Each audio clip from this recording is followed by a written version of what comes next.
Hi guys, we are here today to have a chit chat in regards to International Women Month, and I'm joined by my fellow colleagues Esther Gitao, Samuel Kamau, Brenda Mwita, and I am Caroline Mwangi. Welcome. So I think the first question, I'll shoot it to Esther. What do you think you would have done better to accelerate your career? Well, it's no regret because the journey has been a learning point, and I am who I am today because of the mistakes and the path that I've followed to come through. But to start off, I'd have affirmed myself a lot more and told myself that I am enough, because enough times when you're starting out, you let fear cripple you, you let fear paralyze you. You're living in a lot of imposter syndrome. And the one thing I've learned is imposter syndrome is not necessarily a bad thing. It means you're holding yourself up to a higher standard. So for that reason, I'd have affirmed myself a lot more and created a lot more meaningful relationships that would have accelerated my career a lot faster. Because enough times you have people mentioning your name in rooms you're not in, and they open up doors for you and they open up opportunities for you to jump into and to prove yourself. So that's what I wish I had started earlier. Wow, I feel like you've taken the words out of my mouth, because listening to you, I feel like I really also would have affirmed myself more as I started my career journey, and probably it would have accelerated my career growth. But yes, as you said, no regrets at all. That's true. That was good. Sam, how about you? For me, I would say I would have probably focused on a niche area, because IT is quite a vast field, and you need to have at least a focus area where you can actually put all your efforts, energy that will help you to focus on, so that you can actually propel yourself to the next level. So I think without a clear focus at the beginning, that probably cost me a lot, but I wouldn't also regret that much, because IT evolves with time, and I think where we are today is not where we have been, or we were in the last maybe 10, 15, 20 years. So what I would advise maybe probably people who are joining into the IT field is to have a very clear focus on what you want to concentrate on within the IT field. Not so bad, but I think also you not identifying a niche then has also made you be where you are, because now you have the knowledge across board. So that has worked out also for me to some extent. Because you actually get to have like a test of everything before you decide exactly on what you want to focus on. Good point. How about you, Brenda? Hi, Brenda.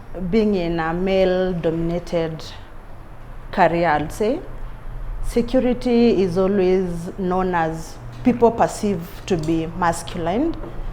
I feel like early in my journey, I would have started with a mentor. Now much regret that I did not have the mentor from the word go, but along the career as time went by, I felt like I would have started with a mentor, someone who would have held my hand all through the journey to be where I am today. However, I can say the journey has still been smooth.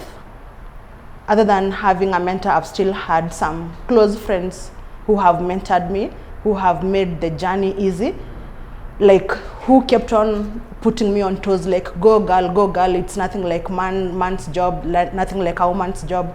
And yes, here I am, and I can say I'm proud to be where I am today. And you've done well for yourself. Yes. Especially in the industry she's in, we rarely see people in the security industry getting to how far Brenda has gotten. It's never too late to get a mentor. I think you always learn something new. And also you yourself can be a mentor to someone who's already starting out. Oh, funny enough, I have so many mentees that I'm taking through. I think those who admire where I have reached, so at least even if I do not have, I have some people below me that I'm mentoring right now. Nice. I think there's a beauty in holding someone's hand and having them learn from your journey, as opposed to encouraging them that like nothing is impossible. You can always do it. And you're not limited by your gender. Exactly. Demanding a career for a woman. It is because you are supposed to be on like 24/7. That's how we define it. So you have to be flexible, available, and everything. Yeah, and we've made it where we are up to today. Yeah, sometimes. Good job. You're doing a very good job in that. Thank you. Thank you. Yourself, Carol, looking back 10, 15 years, maybe? We don't want to reveal your age. Yeah, let her tell us. Yes, let us just stick to the 10 years. Yeah. I think for me, I'd have been a bit more aggressive in sticking to the networks that I made. As I started out my career, I really met people who would have mentioned my names in tables I'd never thought I would have, or rooms I'd never have walked into. So I think I would have been more aggressive in sticking with those contacts and just talking to them and building my network. So that I'm really regretting now. But I think if I did then, probably it would have pushed me more. And I think I should also have been assertive, because at times I would have ideas, but I'd feel, as you said, imposter syndrome, and probably they'll not listen to me, or this is not my space to make the points. So I think starting my career, I would definitely have been a bit more aggressive and a bit more assertive in whatever I was saying, and own those spaces. There's a friend of ours who posted the other day and said, when you walk into those meetings, don't be a wallpaper. So yes, I think I would have put out my points and not been a wallpaper in those meetings that would have really accelerated my career. But no regrets. We live, we learn, and as Esther said, we don't want to reveal our age. I feel like there's still time to do these things. So yes. And you've done well, because you're quite assertive and aggressive right now as you speak. Yeah. Yes, I think I've learned. Thank you very much. Yeah. I think the next thing probably I want us to talk about is, what is that one thing that you've done that you feel like has made an impact in your career as where you are now? Sam, maybe we can start with you. I think one thing that has made an impact in my career is the fact that, we are celebrating women this month, and IT has also been a male-dominated field. And I remember before I left the operations at BS, there was an opportunity to replace Tankleaf, who had just left, and there was a very good opportunity also to get someone on board. And for me, I wanted to change the way things are done, to have a lady as part of the IT team. And I would say that bringing in Joy was such a massive kind of thing that really made a huge impact, because it also tried to balance the department. It had all been male dominated, and at least now we had an aggressive lady, an assertive lady who had actually come on board, and we were working as a team, and we could all see the results, and we all agree that Joy has actually lived up to the expectations. I think for sure Joy was a good choice for IT. She's really come through for us in a lot of ways. So thank you for holding a lady's hand and accelerating their career. Thank you very much. How about you, Esther? What I have learned and I'm enforcing now is visibility. Because being in marketing, there are lots of things you do on the background. Results are seen from a sales perspective, but people don't necessarily see how much work went on behind the scenes. And it's in impact reporting, the fact that you need to showcase, and finance will enough times you'll always hear wars between finance and marketing about, you spend this much, what did we get back? So it's about aligning with the stakeholders in the organization, chasing the same objectives, being aligned, and influencing people to be on your team. I think that has made the most impact for me, because you can have great ideas and you can execute greatly. As long as you don't have the people who matter the most on board with you, all those efforts will be futile.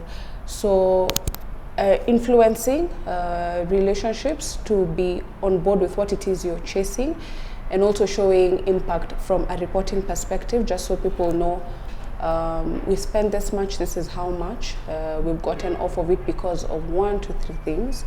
So that has been really impactful. Also making decisions from data, because enough times people have ideas, but there are no insights, data-driven insights to inform what you're doing. It's a nice thing to do, but what is informing it? Then that informs how much impact you'll have. So in this day and age of big data, then it's important that, and I think that cuts across all of our functions, that use and leverage on data to be able to impact the decisions you're making, because then that allows you to have a lot more impact. Yeah. Information is power. Information is power, for sure. I think also one thing I admire a lot about Esther in the marketing aspect, being on the sales field, she actually takes time to sit in our meetings and listen to us as we discuss our numbers, and also ask questions and ask, where can I help, or how can I help? So that has also really helped us in the sales segment. Whatever goes out there actually has the sales input, it's just not marketing working individually and then sales just coming across the adverts and all those other things. So That's yeah. true. Yeah. Yes, thank you for working with us, and always you're the voice behind our sales. Good Yeah. job. Yeah. How about you, Brenda? What is that one thing that you've done that has impacted your career? When I joined my organization, first I thank my employer, because not many organizations will trust a woman to head security. That one is for sure. So when they believed in me and they gave me that opportunity, when I reported, of course, there are those negative voices that you'll get, like, a woman, what will she do? Like, yeah. But I'm happy for the period that I've worked, I've been able to bring down the losses in terms of theft cases that I've managed to bring them down to minimal cases. And I feel it's a good impact that I've brought to this organization, and I'm still looking forward to whereby we'll be recording like 0 theft cases. And I know it's doable. Yeah. So determination, believing in yourself, yes, it will take you a long way. True. Yeah. Very correct. I think with the BU where Brenda is coming from and what she's talking about, we really have seen quite a bit of change. Yeah, there were quite challenging moments, I must admit, Yeah. and she managed to navigate that very well. Yeah. Kudos. So also believing in yourself and holding that particular BU with the struggles they had and bringing it this far. Exactly. You've really Yeah, because now you good job. report somewhere, like someone is telling you, we've been doing it this way. This way we've been doing it. So they feel like we've been doing it. Nobody has ever stopped us. What will this woman do? Yeah. So changing the status quo. Exactly. So me, I didn't go there as a woman. So what a man can do, we can also do. Yeah. And so far, I've gotten the support from all round, my bosses or my colleagues. Yes. And I've achieved those goals. Beautiful. Yeah. Congratulations. Thank you. Yourself, ma'am? For me, I think I have learned how to own the spaces that I walk into, and also volunteering. If I know that I can be able to do something, and it's not really straining my day-to-day job, I've been able to volunteer that, and it has really been able to put me out there and brought a lot of visibility for myself. And this has really helped in my career growth, because now I've taken up more responsibilities, I'm doing more things, I'm actually being called upon to assist in other matters, and this has really gone out, even in just building my confidence and letting me know that yes, you're in that room because you deserve to be there, or you're in that room because whatever you bring to the table actually does make an impact. So I think just being assertive and being aggressive, and also letting the people know that yes, you can walk into those rooms that you feel like you're not yet there, but your opinion really does matter. It's true. You deserve a seat at the table. Yes. We all deserve a seat at that table. Yes. And I think also just having people mention your names in rooms that you're not yet there, and someone said you're able to do this. I think it's also the networking goes back to the network. Yes, it does come as a great call. It also boosts your esteem as a person. You feel like, oh, someone is seeing what I'm saying, or someone is seeing, probably you knew you could do that thing, but you're not really confident in yourself. It also makes you okay, so I really could be able to do this. And so also it also helps you the next time you're also able to mention someone and says, I think so and so can be able to do this. And so Wonderful. Thank you very much. Any parting shots before we close this conversation? You deserve a seat in that table, on that table, sorry. So take it up, own it, run with it. And your opinion matters. You're in that room because someone somewhere knew that you can do that. So don't feel intimidated. Walk in there and give out your points. What's the worst thing they can do? Say no. Yeah. You believe in yourself. Grab that opportunity and shine. Oh yes. Yes. And if you can hold someone's hand, the higher you go, make sure there's someone you're lifting up as you go up. And that's all from us. Thank you for engaging me. And from Battery Rolling Mills, we wish you all a Happy International Women's Month.